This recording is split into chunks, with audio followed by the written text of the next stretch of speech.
सियासी संग्राम में आज पीएम ने उधमपुर और बाड़मेर में की रैली, दौसा में किया रोड शो, कांग्रेस को बताया देश और विकास विरोधी। 370 पर कांग्रेस के रुख पर भी साधा निशाना, कहा संविधान हमारे लिए गीता, कुरान, बाइबल।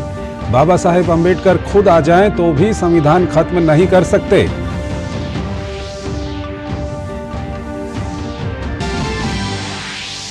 भ्रष्टाचार पर पीएम मोदी ने फिर दिखाया सख्त रुख। एक अखबार को दिए इंटरव्यू में कहा, लोगों का हक छीनने वालों के खिलाफ नहीं रुकेगी कार्रवाई।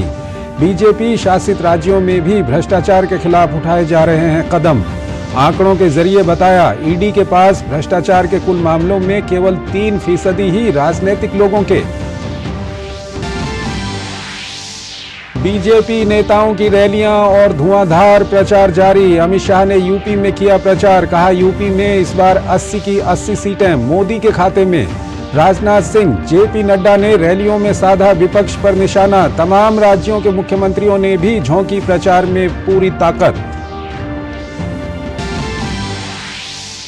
इंडी गठबंधन के नेताओं की रैलियों का सिलसिला भी जारी। राहुल गांधी की तमिलनाडु में रैलियां, कहा यह विचारधारा की लड़ाई। अखिलेश यादव ने पीलीभीत की रैली में बीजेपी पर साधा निशाना। बिहार में तेजस्वी का भी प्रचार जारी।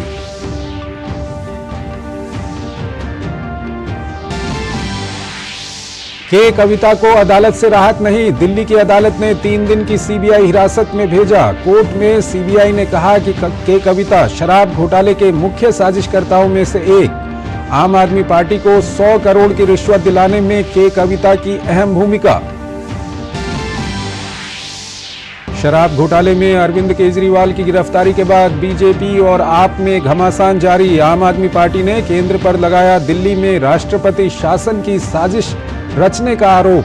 बीजेपी का पलटवार, कहा पूर्ण बहुमत वाली सरकार भी डरती है।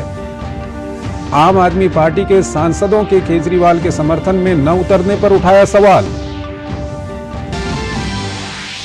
एनआईए ने बेंगलुरु के रामेश्वरम कैफे ब्लास्ट में अंजाम देने वाले 2 आरोपियों को कोलकाता से पकड़ा। धमाके के मास्टरमाइंड अब्दुल मतीन ताहा और मुसाविर शाजिब हुसैन से पूछताछ में अहम खुलासे की उम्मीद। अमेरिका में 2 भारतीय छात्रों की मौत को विदेश मंत्रालय ने बताया अत्यंत दुर्भाग्यपूर्ण, कहा जांच जारी। परिवार को हर संभव मदद का दिया भरोसा। तालिबान प्रशासन की ओर से अफगानिस्तान के हिंदुओं और सिखों को संपत्ति का अधिकार बहाल करने के फैसले को बताया सकारात्मक कदम।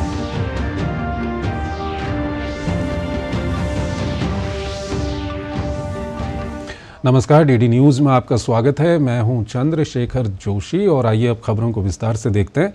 प्रधानमंत्री नरेंद्र मोदी ने आज जम्मू कश्मीर के उधमपुर और राजस्थान के बाड़मेर में चुनावी जनसभाओं को संबोधित किया। उधमपुर की रैली में प्रधानमंत्री ने भरोसा दिलाया कि जल्द ही राज्य के लोग विधानसभा के लिए अपना वोट डालेंगे। वहीं बाड़मेर में चुनावी जनसभा में पीएम ने कांग्रेस की विभाजनकारी मानसिकता को उजागर किया। राजस्थान के दौसा में प्रधानमंत्री का रोड शो, लोगों की भीड़ और साल 2024 के लोकसभा चुनाव का गजब का अंदाज। ये देश में एक मजबूत सरकार बनाने का चुनाव है। राजस्थान से लेकर जम्मू कश्मीर तक अनुच्छेद 370 को लेकर कांग्रेस और उसके गठबंधन के भ्रम और झूठ का पर्दाफाश प्रधानमंत्री ने किया। उन्होंने बाड़मेर की रैली में कांग्रेस अध्यक्ष खड़गे को भी जवाब दिया। जिस भारत मां के लिए हम अपने जीवन की परवाह नहीं करते, ये कांग्रेस पार्टी उसे सिर्फ एक जमीन का टुकड़ा मानती है। और इसलिए कांग्रेस के राष्ट्रीय अध्यक्ष राजस्थान की वीर भूमि में आकर कहते हैं कि मोदी ने कश्मीर से 370 हटाया तो राजस्थान से उसका क्या लेना देना, क्या वास्ता, यहां आकर के बोल के गए। ये राजस्थान की राष्ट्रभक्ति पर ऐसा सवाल करने की हिम्मत करते हैं। जम्मू कश्मीर से अनुच्छेद 370 हटा, केंद्र की योजनाएं लागू हुई, आरक्षण का लाभ दलितों तक पहुंचा, पंचायती राज के चुनाव के बाद अब जल्द ही विधानसभा के भी चुनाव होंगे। उधमपुर की चुनावी रैली में प्रधानमंत्री ने कहा कि 370 हटने के बाद लोगों का विश्वास बढ़ा है, निराशा आशा में बदली है। आपके आशीर्वाद से मोदी ने 370 की दीवार गिरा दी। मैं चुनौती देता हूं, हिंदुस्तान की कोई पॉलिटिकल पार्टी हिम्मत करके आ जाए, विशेष करके मैं कांग्रेस को चुनौती देता हूं, वो घोषणा करे वो 370 को वापस लाएंगे, ये देश उनका मुंह तक देखने को तैयार नहीं होगा। विकसित भारत बनाने के लिए हर एक राज्य का विकास भी जरूरी है।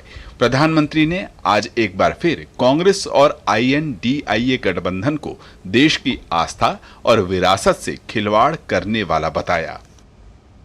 राम मंदिर निर्माण के लिए देश के जनमानस ने 500 साल तक संघर्ष किया। न्यायिक प्रक्रिया के तहत निर्माण हुआ और देश के लोगों ने चंदा देकर भव्य निर्माण संपन्न कराया। प्रधानमंत्री ने स्पष्ट किया कि भाजपा के लिए राम मंदिर कभी चुनावी मुद्दा नहीं रहा। ये परिवारवादी दल और कांग्रेस हैं जिन्होंने आस्था, विश्वास और देश की विरासत का मजाक बनाया है। रमा, OP यादव और विशाल के साथ bureau report, DD news. Barmer, Rajasthan में प्रधानमंत्री ने चुनावी जनसभा में कांग्रेस पर बाबा साहेब आम्बेडकर के अपमान का आरोप लगाया। प्रधानमंत्री ने कांग्रेस के भ्रम और झूठ का जवाब देते हुए देश को आश्वस्त किया कि संविधान ही उनके लिए सर्वोपरि है। जहां तक संविधान का सवाल है, आप मान के चलिए और मोदी के शब्द लिख के रखिए, बाबा साहब आम्बेडकर खुद आ जाए तो भी संविधान खत्म नहीं कर सकते हैं। ये हमारा संविधान सरकार के लिए गीता है, रामायण है, महाभारत है, बाइबल है, कुरान है, ये सब कुछ हमारे लिए हमारा संविधान है।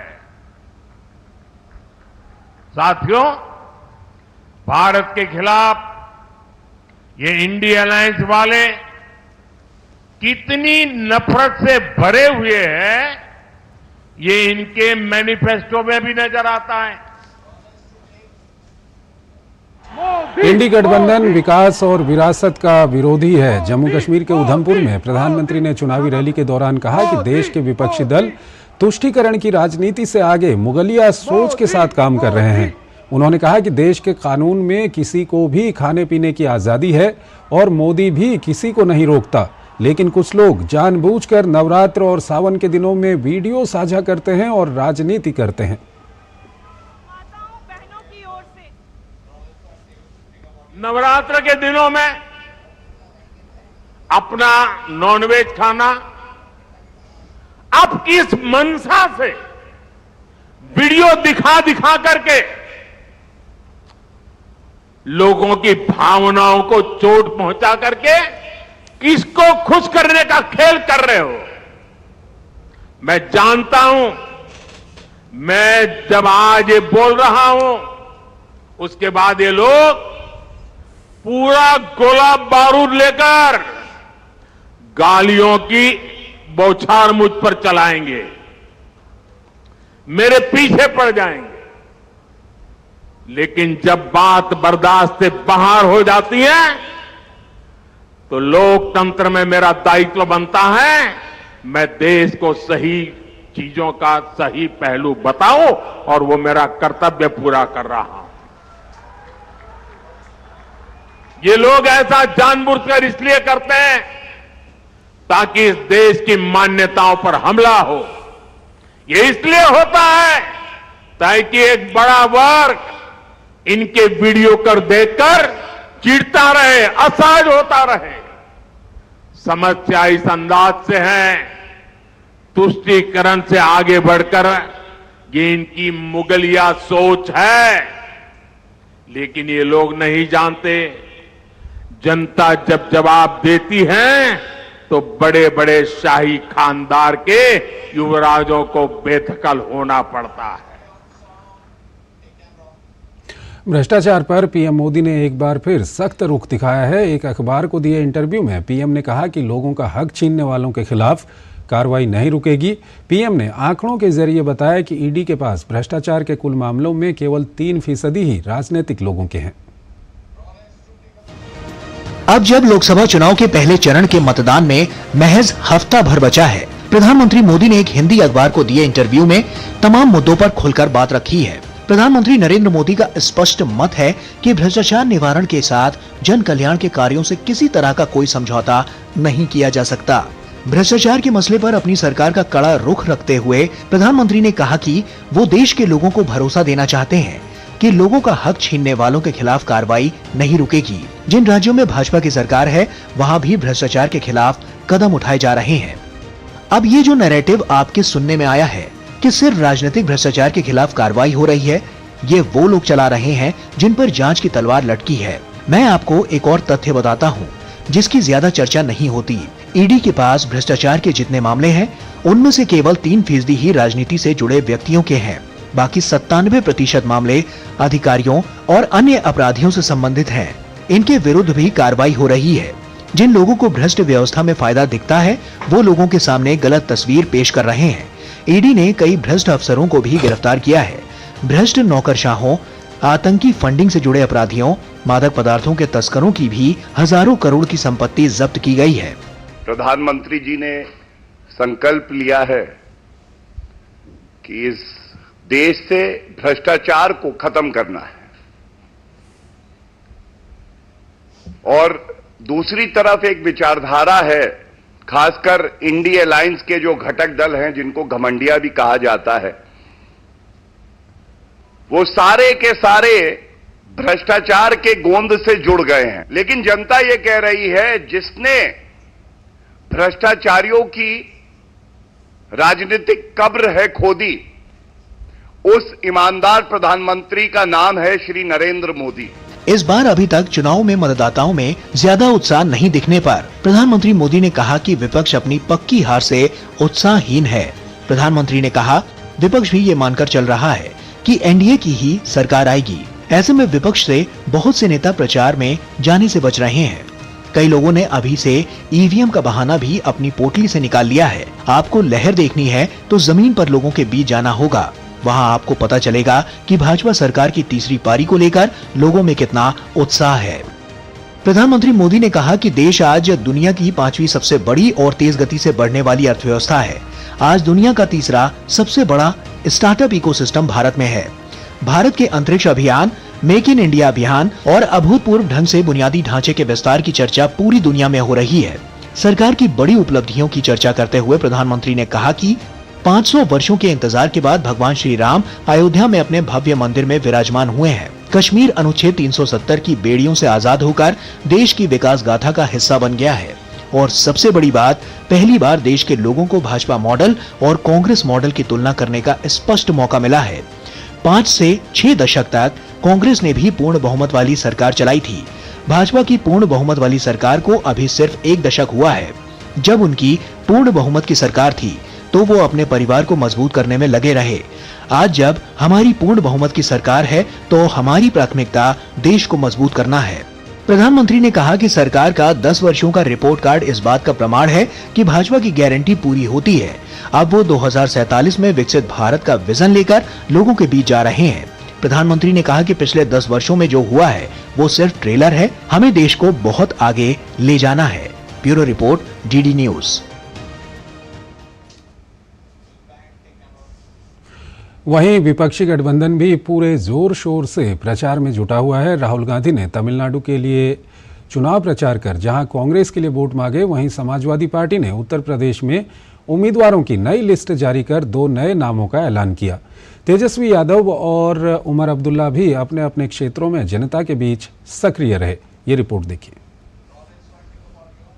लोकसभा चुनाव की तारीख नजदीक आने के साथ साथ प्रचार जोर पकड़ता जा रहा है। कांग्रेस नेता राहुल गांधी ने शुक्रवार को तमिलनाडु के तिरुनेलवेली में एक जनसभा को संबोधित किया। उन्होंने कहा कि भारत को समझने में तमिलनाडु की संस्कृति ने उनकी काफी मदद की। Whenever I want to understand India, I look at the great Tamil poets. Of course, I don't speak your language, but I read your history, your great kings, your great tradition, the relationships and influence you had in the rest of the world, and it acts for me like a mirror through which I can understand India.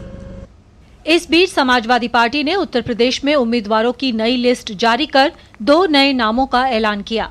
वहीं खुद सपा के राष्ट्रीय अध्यक्ष अखिलेश यादव पीलीभीत पहुंचे, जहां उन्होंने सपा प्रत्याशी के समर्थन में पूरनपुर में चुनावी सभा को संबोधित करते हुए भाजपा पर जमकर हमला बोला।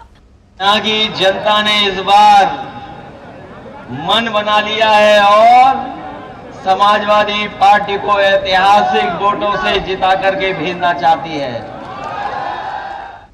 बिहार के पूर्व डिप्टी सीएम तेजस्वी यादव ने पीएम पर निशाना साधते हुए कहा कि वो बेरोजगारी, पढ़ाई लिखाई, सिंचाई के बारे में बात नहीं करते, जिससे बिहार का विकास हो। कम से कम आकर के बोलना चाहिए था कि बिहार में अगर मौका मिलेगा उनको तो 5 साल क्या काम करेंगे। रोजगार, बेरोजगारी के बारे में बात नहीं करते हैं, पढ़ाई, दवाई, कमाई, सिंचाई के बारे में बात नहीं करते हैं, वो केवल इधर उधर की बातें करते हैं। नेशनल कॉन्फ्रेंस के उपाध्यक्ष और जम्मू कश्मीर के पूर्व मुख्यमंत्री उमर अब्दुल्ला उत्तरी कश्मीर की संसदीय सीट बारामूला कुपवाड़ा से चुनाव लड़ेंगे।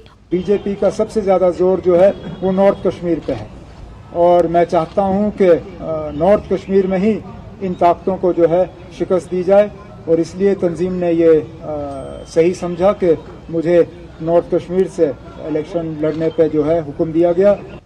इस बीच मध्य प्रदेश के पूर्व मुख्यमंत्री और राजगढ़ लोकसभा क्षेत्र से कांग्रेस प्रत्याशी दिग्विजय सिंह ने चुनाव से पहले ही एक बार फिर ईवीएम को लेकर सवाल उठा दिए हैं।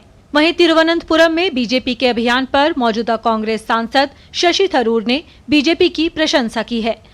3 मेरे बेसिक क्वेश्चन है। क्या ये स्टैंड अलोन मशीन है? उसका उत्तर नहीं देते। क्या वीवीपैट की कनेक्टिविटी इंटरनेट से है? उसका जवाब नहीं देते। तीसरा, वीवीपैट में जो आपने सॉफ्टवेयर डाला है, हम जानना चाहते हैं क्या सॉफ्टवेयर है। This is actually the picture for the last 2 elections. The BJP has now emerged as the second party to me in both these last 2 elections. The very first election that I fought in 2009, I took the seat from the communists. It was a communist-held seat in the 2 previous elections. But thereafter, the BJP has come second. So it's not a surprise that they've turned out to be such a strong player. इंडी गठबंधन के विभिन्न दलों की अपनी अपनी रणनीति और अपने अपने दावे हैं, लेकिन यह समय ही बताएगा कि जनता किसको अपना समर्थन देकर सत्ता की चाबी सौंपती है। Bureau report, DD news. प्रधानमंत्री के साथ साथ बीजेपी के दिग्गज नेता और भाजपा शासित राज्यों के मुख्यमंत्री भी लोकसभा चुनाव के लिए देश के अलग अलग हिस्सों में प्रचार अभियान को धार देने में लगे हैं। जैसे जैसे पहले चरण के मतदान की तारीख नजदीक आ रही है, बीजेपी के अलावा एनडीए गठबंधन में शामिल सभी दल प्रचार अभियान में पूरी शिद्दत से जुट गए हैं। लोकसभा चुनाव के पहले चरण की तारीख जैसे जैसे नजदीक आती जा रही है, वैसे वैसे राजनीतिक दलों का प्रचार भी जोर पकड़ता जा रहा है। इसी कड़ी में भाजपा के वरिष्ठ नेता अमित शाह तमिलनाडु और उत्तर प्रदेश में भाजपा प्रत्याशियों के लिए प्रचार करते दिखाई दिए। अमित शाह ने उत्तर प्रदेश के मुरादाबाद और संभल लोकसभा सीट पर जनसभाओं को संबोधित करते हुए इंडी गठबंधन पर हमला बोला। मुरादाबाद में उन्होंने कहा कि इस बार ना 73 चलेगा ना 65 चलेगा, इस बार 80 की 80 सीट मोदी की झोली में जाएंगी। वहीं भाजपा के राष्ट्रीय अध्यक्ष जेपी नड्डा ने मध्य प्रदेश और महाराष्ट्र में चुनावी रैलियों को संबोधित किया। इसके अलावा पार्टी के वरिष्ठ नेता राजनाथ सिंह ने उत्तराखंड में चुनाव प्रचार की कमान संभाली। 2014 में 73 सीटें और 19 में 65 सीटें दी। अगर इस बार तीसरी बार बनाना है, ना 73 चलेगी ना 65 चलेगी, इस बार 80 की 80 सीटें नरेंद्र मोदी की झोली में जा। क्या वोट बैंक की पॉलिटिक्स नहीं चलेगी? को गुमराह करके पॉलिटिक्स नहीं चलेगी। अब जातियों में और वर्ग में बांट करके राजनीति नहीं होगी। अब राजनीति होगी तो वो विकास की राजनीति होगी और रिपोर्ट कार्ड की राजनीति। लंबे समय तक इस हिंदुस्तान में कांग्रेस ने सरकार चलाई है। आपने देखा होगा कि जब जब इनकी सरकार रही है तब तब बड़े बड़े घोटाले हुए हैं। कभी जीप घोटाला हुआ है, कभी बोफोर्स घोटाला हुआ है, कभी हेलीकॉप्टर घोटाला हुआ है, कभी रक्षा सौदों में घोटाला हुआ है, बराबर घोटाले हुए हैं। इसके अलावा विभिन्न भाजपा शासित राज्यों के मुख्यमंत्री और उप मुख्यमंत्रियों ने भी चुनाव प्रचार में ताकत झोंक रखी है। उत्तर प्रदेश के मुख्यमंत्री योगी आदित्यनाथ ने प्रदेश में कई जनसभाओं को संबोधित करते हुए विपक्ष पर तीखे हमले किए। वहीं उत्तराखंड के मुख्यमंत्री पुष्कर सिंह धामी ने अल्मोड़ा के द्वाराहाट में चुनावी जनसभा करते हुए प्रदेश में क्लीन स्वीप का दावा किया। दूसरी तरफ गोवा के मुख्यमंत्री प्रमोद सावंत ने कारवार में भाजपा की लोकसभा उम्मीदवार रूपाली संतोष नायक के समर्थन में रोड शो किया। कांग्रेस, सपा, बसपा ये सब एक ही थैले के चट्टे बट्टे हैं, कोई अलग नहीं है। ये वोटों के सौदागर हैं। चुनाव के समय दिखेंगे, बाकी संकट के समय सब गायब हो जाएंगे। हम सब लोग जानते हैं मोदी जी ने पिछले 10 वर्षों में जिस तेजी से भारत को आगे बढ़ाने में काम किया है, गरीबों के लिए काम किया है, महिलाओं के लिए काम किया है, हमारे सैनिकों के लिए काम किया है, युवाओं के लिए काम किया है। कोई क्षेत्र ऐसा नहीं है जिस क्षेत्र में मोदी जी ने आज काम न किया हो। कांग्रेस ने सिर्फ हाथ दिखाने का काम किया था, इस हाथ को किसी ने काम दिया तो मोदी जी ने किया है तो इंडिया के अंतर्गत। भाजपा समेत एनडीए के प्रत्याशियों ने चुनाव प्रचार में ताकत झोंक दी है। केंद्रीय मंत्री और अमेठी से भाजपा की लोकसभा प्रत्याशी स्मृति ईरानी ने अपने चुनाव प्रचार को तेज करते हुए एक बार फिर से राहुल गांधी पर निशाना साधा। वहीं तमिलनाडु के बीजेपी अध्यक्ष और कोयम्बटूर से पार्टी के प्रत्याशी के अन्नामलाई ने अपना चुनावी घोषणा पत्र जारी किया है। तमिलनाडु में ही भाजपा नेता निर्मला सीतारमण ने तंजौर निर्वाचन क्षेत्र से भाजपा उम्मीदवार एम मुरुगनाथम के समर्थन में रोड शो किया। जनादेश डेस्क, डीडी न्यूज। देश में अगले सप्ताह पहले चरण का मतदान होना है। एक तरफ भाजपा का धुआंधार प्रचार अभियान जारी है। अकेले प्रधानमंत्री मोदी ने ही 17 मार्च से शुरू किए अपने चुनाव प्रचार अभियान में 27 जनसभाओं को संबोधित किया है। वहीं दूसरी तरफ इंडी गठबंधन के प्रचार अभियान की रफ्तार सुस्त पड़ी हुई है।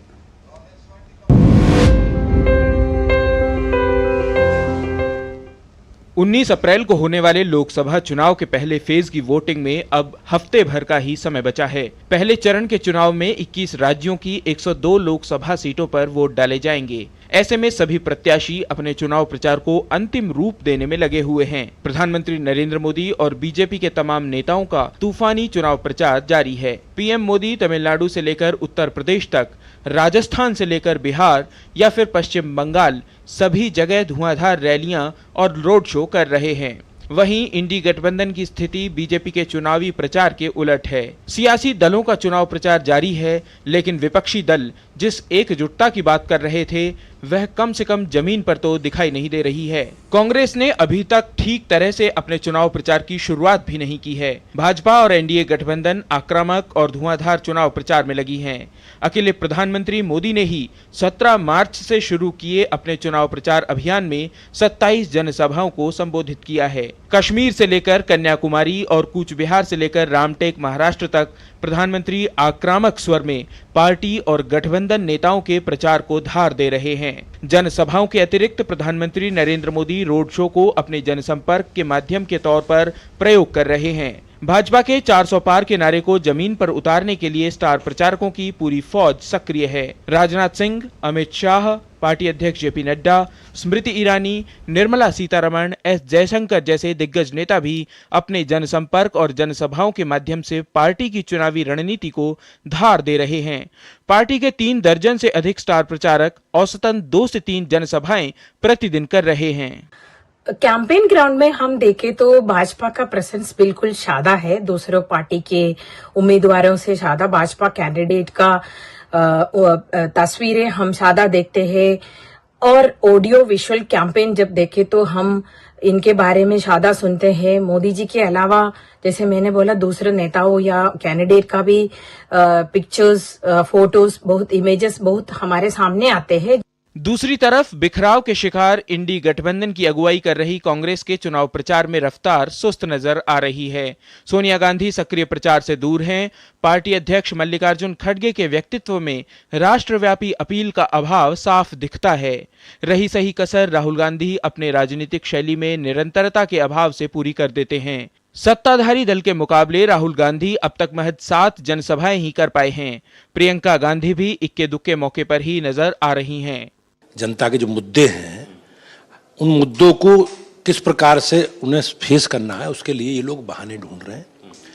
गठबंधन प्रलाप आलापते रहे, INDIA बनने आया, उसमें टूट फूट हो गई। इन लोगों के पास कोई मुद्दा नहीं है। ये लोग केवल अपने भ्रष्टाचार जो इन्होंने किया है, जो अनैतिक काम किए हैं, उससे अपने को और अपने परिवार को बचाने के लिए ये चुनाव लड़ रहे हैं। इंडी गठबंधन में उत्तर भारत के सहयोगी दलों के प्रचार अभियान में भी तेजी नहीं दिखाई देती। बिहार में महागठबंधन के सहयोगी अभी तक प्रत्याशी और सीटों के बंटवारे में ही उलझे हैं। पश्चिम बंगाल में ममता बनर्जी, वाम मोर्चा और कांग्रेस 3 ध्रुव हैं। उत्तर प्रदेश में भी यूपी के लड़के प्रचार की रफ्तार से दूर दिखाई पड़ रहे हैं। बड़ी मुश्किल से शुक्रवार को अखिलेश मैदान में उतरे तो सहयोगी दल कहीं नजर नहीं आए। दिल्ली और पंजाब में कभी एक दूसरे को पानी पी पी कर कोसने वाले आम आदमी पार्टी और कांग्रेस मजबूरी में साथ तो आ गए, लेकिन चुनाव प्रचार एक दूसरे से छुप छुप कर करते दिखाई पड़ रहे हैं। ऐसे में जबकि पहले फेज के चुनाव प्रचार खत्म होने में गिनती के दिन ही रह गए हैं, विपक्षी गठबंधन सत्ताधारी दल के मुकाबले प्रचार युद्ध में पिछड़ता दिख रहा है। राजनीतिक प्रेक्षक इसके भी मायने निकाल रहे हैं। लोकसभा के पहले चरण के चुनाव के लिए सभी राजनीतिक दल चुनावी मैदान में तो हैं, लेकिन बाजी भारतीय जनता पार्टी मारती हुई दिखाई दे रही है।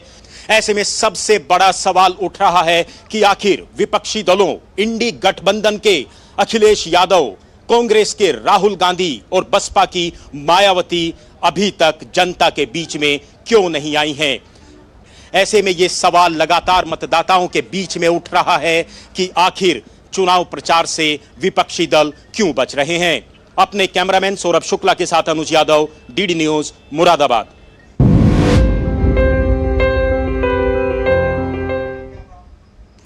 शराब घोटाले में जेल में बंद BRS नेता के कविता को जमानत नहीं मिली है। ईडी के बाद के कविता अब CBI की रिमांड में है। राउज एवेन्यू कोर्ट ने अब कविता को 3 दिन की CBI रिमांड में भेजा है। शराब घोटाले में जेल में बंद BRS नेता के कविता की मुश्किलें कम होने का नाम नहीं ले रही हैं। ईडी के बाद के कविता अब CBI की रिमांड में है। शुक्रवार को के कविता की CBI रिमांड को लेकर राउज एवेन्यू कोर्ट में बहस हुई और दोनों पक्षों की दलीलें सुनने के बाद कोर्ट ने 3 दिन की CBI रिमांड में भेज दिया।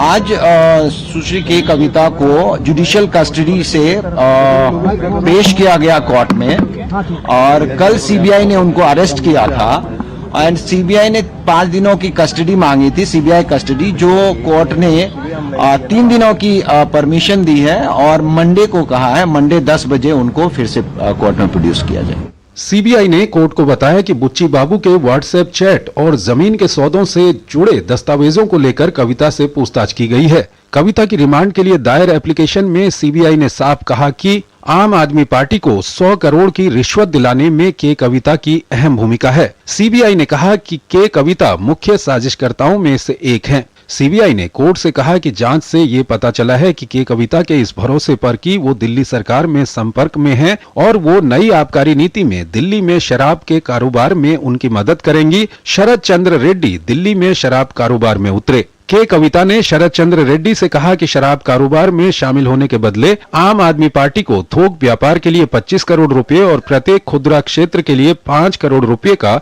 अग्रिम भुगतान किया जाएगा। कविता के सहयोगी अरुण आर पिल्लई और अभिषेक बोइनपल्ली CM केजरीवाल के प्रतिनिधि विजय नायर के साथ कोऑर्डिनेट करेंगे। जांच से ये भी पता चला है कि मार्च और मई 2021 के महीनों में जब दिल्ली की उत्पाद शुल्क नीति तैयार की जा रही थी, के कविता के सहयोगी अरुण आर पिल्लई, अभिषेक बोइनपल्ली और बुची बाबू गोरंटला दिल्ली में होटल ओबेरॉय में ठहरे थे और आरोपी विजय नायर के जरिए आबकारी नीति में मनमाफिक प्रावधानों को शामिल करवा रहे थे। थे। सीबीआई का कहना है कि शरत रेड्डी ने कॉर्पोरेट सामाजिक उत्तरदायित्व CSR के तहत के कविता के एक गैर सरकारी संगठन तेलंगाना जागृति को अरबिंदो समूह की कंपनियों में से एक Aurobindo realty and infrastructure private limited के जरिए 80 लाख रुपए का भुगतान किया। जांच से ये भी पता चला है कि जून जुलाई 2021 में शरद चंद्र रेड्डी ने तेलंगाना के महबूब नगर में एक कृषि भूमि के लिए उनके साथ एक बिक्री समझौता किया। हालांकि शरद इस भूमि को खरीदने के इच्छुक नहीं थे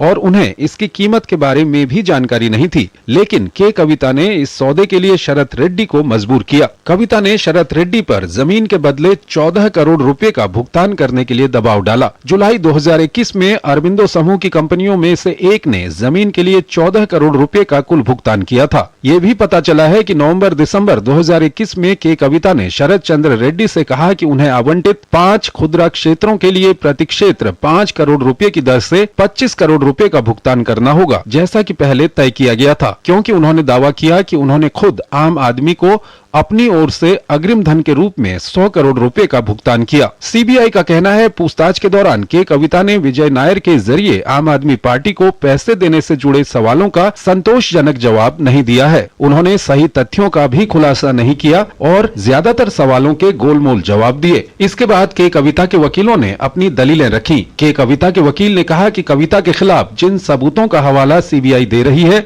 वो करीब 1 साल पुराने हैं। जिन बयानों का हवाला दिया जा रहा है वो सब भी पुराने हैं। पहले सीबीआई ने गिरफ्तार नहीं किया। ऐसे में सवाल ये उठता है कि अब गिरफ्तारी की क्या जरूरत थी। के कविता की ओर से कहा गया कि तेलंगाना में चुनाव नजदीक हैं, लगातार हिरासत में रखकर उन्हें चुनाव प्रक्रिया से दूर रखने की कोशिश की जा रही है। ये भी आरोप लगाया गया कि के कविता का पक्ष सुने बिना सीबीआई को उनसे पूछताछ की इजाजत कोर्ट की ओर से दे दी गई।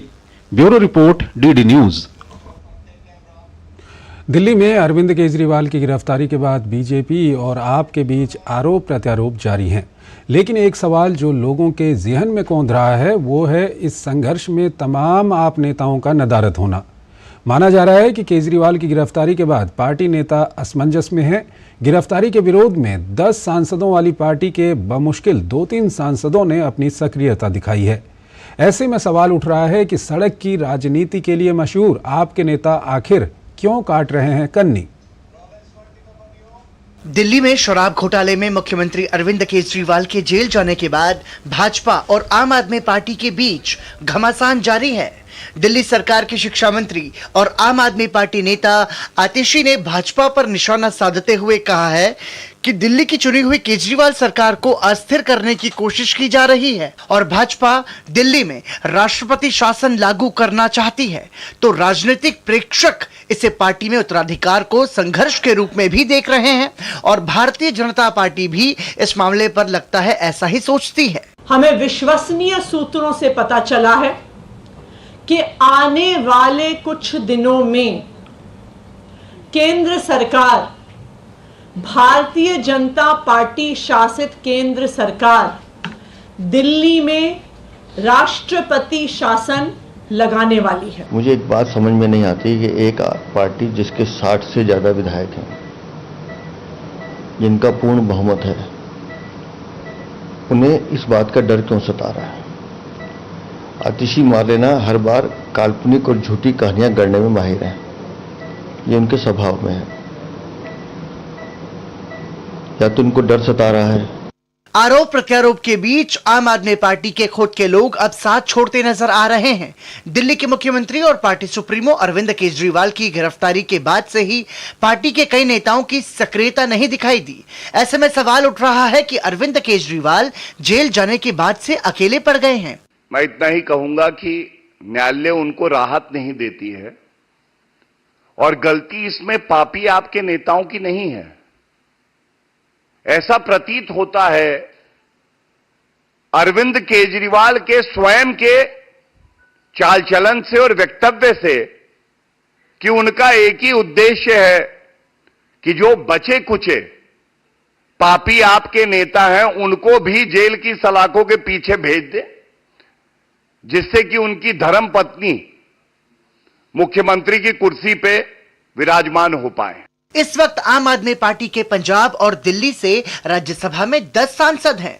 इनमें संजय सिंह, संदीप पाठक, एनडी गुप्ता सक्रिय रूप से विरोध प्रदर्शन या सामूहिक उपवास में दिखाई दिए हैं। शराब घोटाले में गिरफ्तारी के ऐन मौके पर राज्यसभा सांसद राघव चड्ढा देश से बाहर चले गए। बताया जा रहा है कि उनकी आंख का ऑपरेशन है। ऐसे वक्त में जब पार्टी के सबसे बड़े नेता जेल में हैं, ऐसे में राघव चड्ढा की अनुपस्थिति प्रेक्षकों को खल रही है। पहली बार पार्टी की महिला सांसद बनी स्वाति मालीवाल अपनी बहन की बीमारी के बाद से अमेरिका में है। वो सोशल मीडिया पर पार्टी और उनके नेताओं के समर्थन में संदेश पोस्ट कर रही हैं। उन्होंने सोशल मीडिया पर लिखा है कि उनकी बहन 15 सालों से अमेरिका में है और वो जल्द वापस आ रही हैं। दिल्ली लौटकर केंद्र सरकार के खिलाफ अपनी आवाज बुलंद करेंगी। विभिन्न विधानसभा चुनावों में कंधे से कंधा मिलाकर खड़े रहे पार्टी के नेता और क्रिकेटर हरभजन सिंह भी कहीं नजर नहीं आ रहे। यही नहीं, पंजाब में सरकार चला रहे आम आदमी पार्टी के नेता और कार्यकर्ता भी इस मुद्दे पर बहुत आक्रामक नजर नहीं आ रहे हैं। Bureau report, DD news. निर्वाचन आयोग द्वारा पहली बार के मतदाताओं को प्रोत्साहित करने के लिए बनाए गए गीत को बधिरों की सुगम्यता के लिए दूरदर्शन के सांकेतिक भाषा अनुवादक शरद मुदगल ने भारतीय सांकेतिक भाषा में परिवर्तित किया।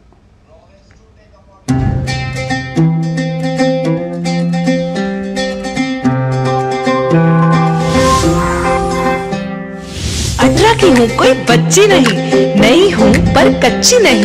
मानो या ना मानो तुम, कुछ बड़ा करने की है बारी यही। भविष्य देश का लिखने की तैयारी यही। बचपन से अब तक मेरी माटी ने दुलारा, आज मुझको है मेरे देश ने पुकारा। जो चल पड़े हैं हम सबके कदम, बदलने भाग्य देश का निकल पड़े हैं हम। आज चल पड़े हैं हम सबके कदम, बदलने भाग्य देश का निकल पड़े हैं हम। हो बनेगा देश महान जब वोट करेंगे हम।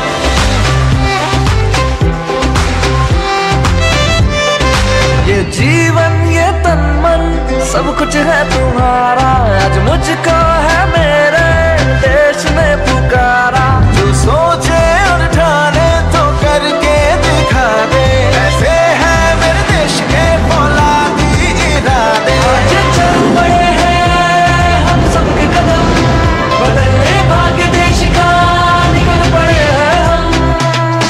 हो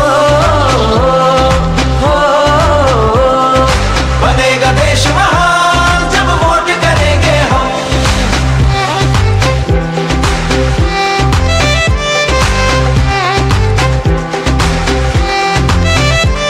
क्या तेरा क्या मेरा सब तुझ पे ही बारा, आज मुझको है मेरे देश ने पुकारा। अपनी यारों की खाओ कसम, बदलने भाग्य देश का निकल पड़े हैं हम। हो कश्मीर से कन्याकुमारी है सब अपने, यहाँ पे कोई बेगाना नहीं।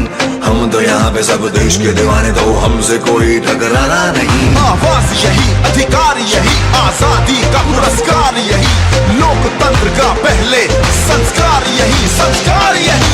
अपनी यारी की खाओ कसम, करेंगे अपना पहला वोट देश के लिए हम। ये जीवन फर्स्ट टाइम जी सर, सब कुछ है तुम्हारा, आज मुझको है मेरे देश ने पुकारा।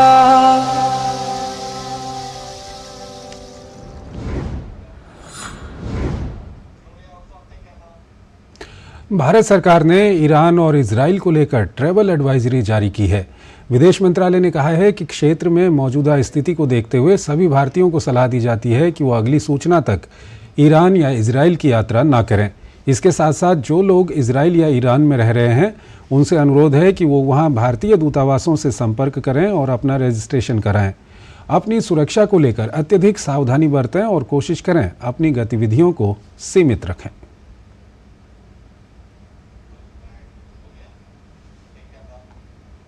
वहीं अमेरिका में 2 भारतीय छात्रों की मौत को विदेश मंत्रालय ने अत्यंत दुर्भाग्यपूर्ण बताते हुए कहा है कि जांच जारी है। विदेश मंत्रालय ने कहा कि परिवार को हर संभव मदद दी जाएगी। Very unfortunate deaths of Indian students last week or 2 weeks back. 2 of them passed away. While the death of both our national students is under investigation, the consulate has reached out and they have extended all possible help. Both these cases, the investigation is on, so hopefully we'll come to know more about the reasons for it.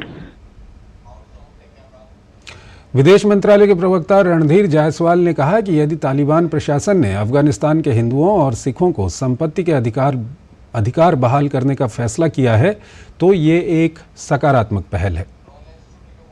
Kalol, we also seen some reports. If the Taliban administration has decided to restore property rights to Hindus and Sikhs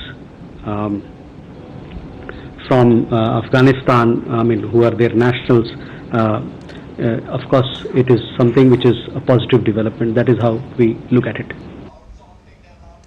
Prasar Bharati अध्यक्ष नवनीत सहगल ने कहा है कि जनता को विश्वसनीय और संतुलित समाचार देने में प्रसार भारती की महत्वपूर्ण भूमिका है। आज पटना दौरे पर प्रसार भारती अध्यक्ष नवनीत सहगल से हमारे संवाददाता सलमान हैदर ने विशेष बातचीत की। प्रसार भारती अध्यक्ष ने कहा कि दूरदर्शन और आकाशवाणी के पास समाचार संग्रह का एक बड़ा नेटवर्क है जिसका फायदा जनता तक पहुंचाने का प्रयास किया जा रहा है। उन्होंने कहा कि मोबाइल और सोशल मीडिया प्लेटफॉर्म पर भी आकाशवाणी और दूरदर्शन की पहुंच बढ़ाई जाएगी। खबरों के साथ साथ सामान्य ज्ञान, मनोरंजन, ये सब का एक ऐसा मिश्रण हो कि जिसमें हमारे कार्यक्रम रुचिकर भी हों, ज्ञानवर्धक भी हों और जो हमारे दर्शक हैं, जो हमारे लिसनर हैं, जो सुनने वाले हैं, श्रोता हैं, उनको हम एंगेज भी रख सकें। तो ये एक मिक्सचर एक कार्यक्रमों का होना है जिस पे कि काम कर रहे हैं। प्रसार भारती की सूचनाओं के आदान प्रदान में, खबरों के आदान प्रदान में, संचार के एक पूरे मीडिया क्षेत्र में बहुत बड़ी भूमिका है। इस पे हम लोग काम कर रहे हैं कि कैसे डायरेक्ट टू मोबाइल सेवा दी जा सकती है और वो दुनिया में पहली बार ऐसा होगा। और इसी के साथ साथ OTT प्लेटफॉर्म पे भी काम कर रहे हैं और जो इनोवेशंस हैं टेक्नोलॉजी की उसको तो अडॉप्ट करने पर ही हम लोग रेलेवेंट रह पाएंगे और ये सबकी जानकारी में है और सब लोग उस तरफ प्रयास कर रहे हैं कि कैसे लेटेस्ट टेक्नोलॉजी को अपनाकर हम और बेहतर अपना प्रदर्शन कर सकें।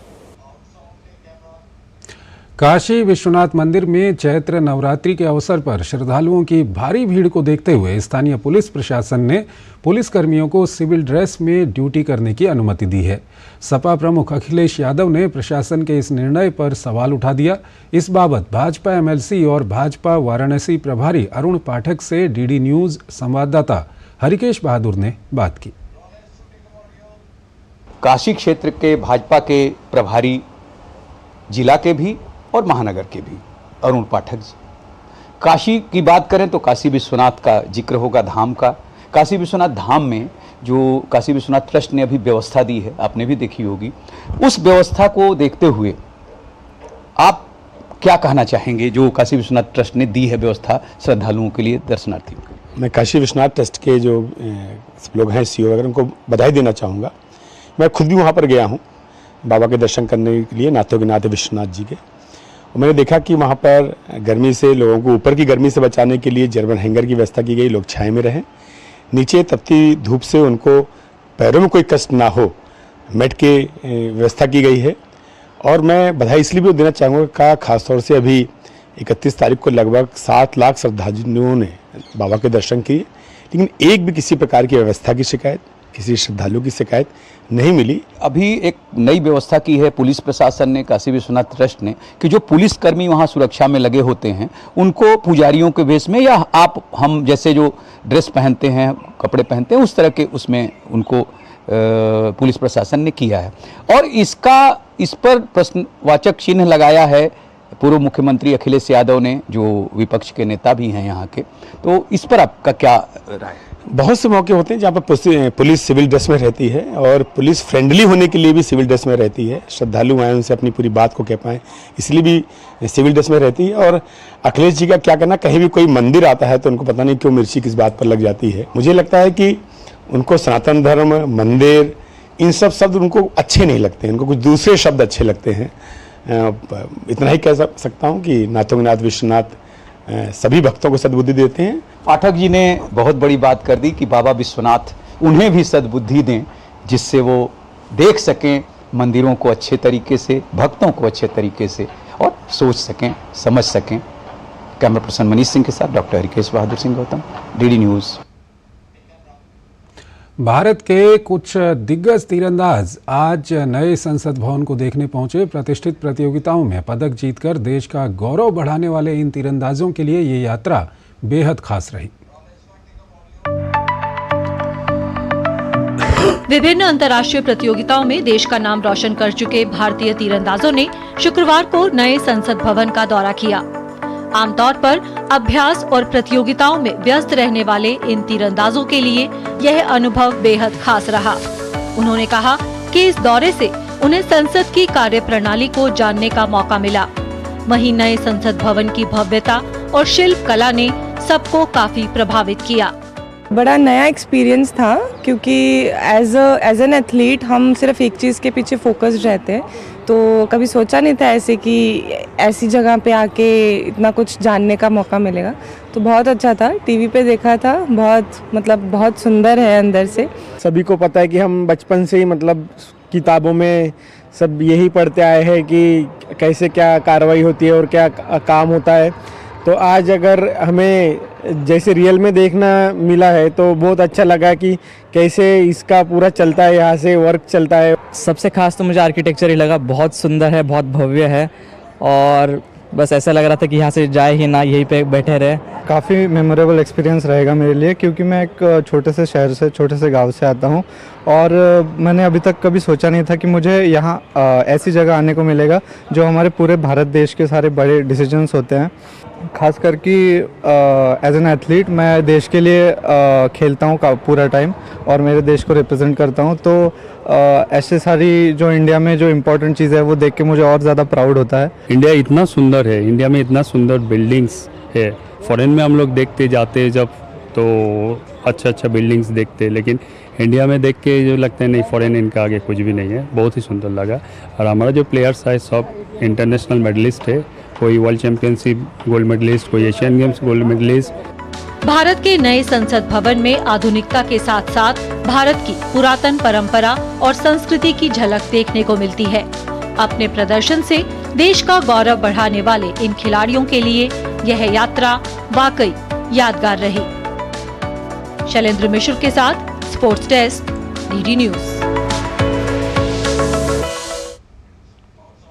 और आइए अब नजर डालते हैं देश की कुछ और महत्वपूर्ण खबरों पर फटाफट अंदाज में। भारत के उपराष्ट्रपति जगदीप धनखड़ ने शुक्रवार को law and spirituality reconnecting the bond पुस्तक का विमोचन किया। इस मौके पर उपराष्ट्रपति जगदीप धनखड़ ने पुस्तक law and spirituality reconnecting the bond को प्रकाशित करने के लिए प्रोफेसर रमन मित्तल और प्रोफेसर सीमा सिंह को बधाई देते हुए कहा कि भारत का अमृत काल आज गौरव काल है। लोकसभा चुनाव की सरगर्मियों के बीच केंद्रीय रक्षा मंत्री राजनाथ सिंह ने पाकिस्तान को आतंकवाद पर चेतावनी देते हुए कहा है कि अगर वो आतंकवाद का सहारा लेकर भारत को अस्थिर करने की कोशिश करेगा तो उसे इसका खामियाजा भुगतना होगा।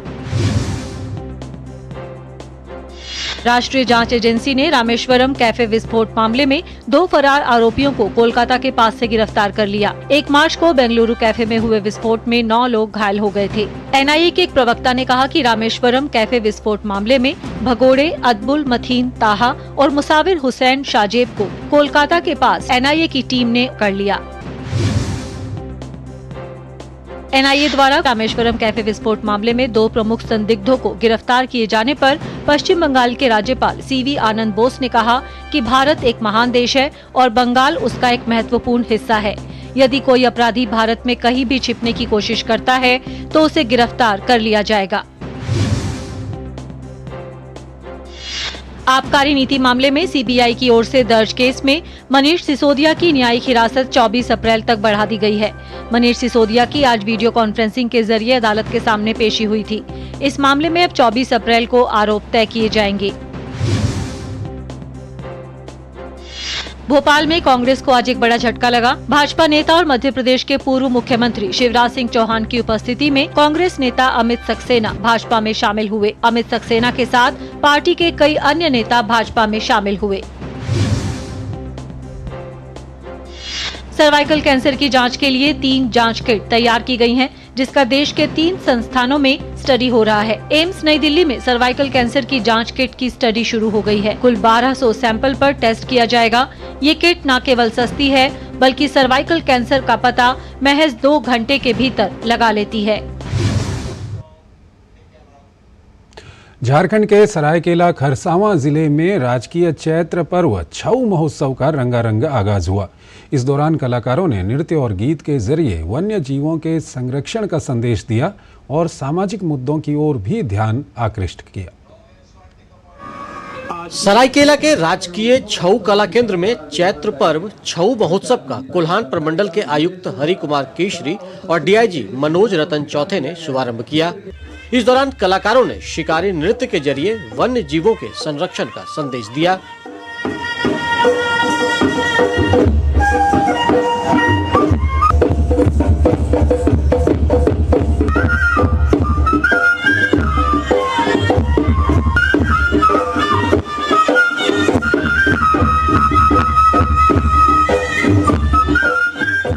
महोत्सव का रंगारंग आगाज करते हुए कलाकारों ने मंगलाचरण के साथ कार्यक्रम की शुरुआत की। इसमें कलाकारों ने ढोल नगाड़े की थाप और शहनाई की धुन पर छऊ नृत्य पेश किया। एक मंच पर छऊ नृत्य के साथ विभिन्न लोक कलाओं की प्रदर्शन की लोगों ने खूब सराहना की। झारखंड की संस्कृति को बचाए रखने में और आपस में समाज में समरसता पैदा करने के लिए यह हमारी पुरानी परंपरा है, जो कि इस आधुनिक युग में भी जीवित है। यह बहुत अच्छी बात है। और अभी जो प्रोग्राम हमने देखा अद्भुत, बहुत अच्छा, बहुत बढ़िया लय और ताल के साथ में एक साथ मिला करके संगीत के साथ में इतनी सुंदर कार्यक्रम, बहुत अच्छा, अद्भुत। मेरा सभी जिले वासियों से अपील है कि समय निकालकर इन कार्यक्रम में सम्मिलित होते हुए हमारे जो कलाकार हैं उनका मनोबल बढ़ाएं और इस संस्कृति और इस कला को अक्षुण्ण रखने में अपना योगदान दें। छऊ नृत्य में कलाकारों ने अपनी भाव भंगिमा के जरिए दर्शकों को मंत्रमुग्ध कर दिया। कलाकारों ने धार्मिक थीम पर आधारित महिषासुर वध नृत्य पेश कर खूब वाहवाही भी बटोरी।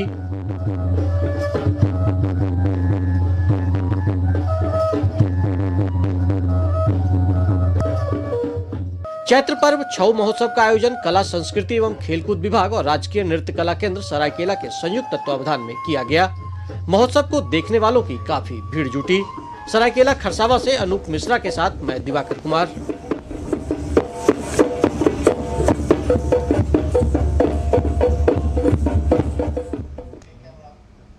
तो इस बुलेटिन में फिलहाल इतना ही। आप बने रहिए डीडी न्यूज़ के साथ। नमस्कार।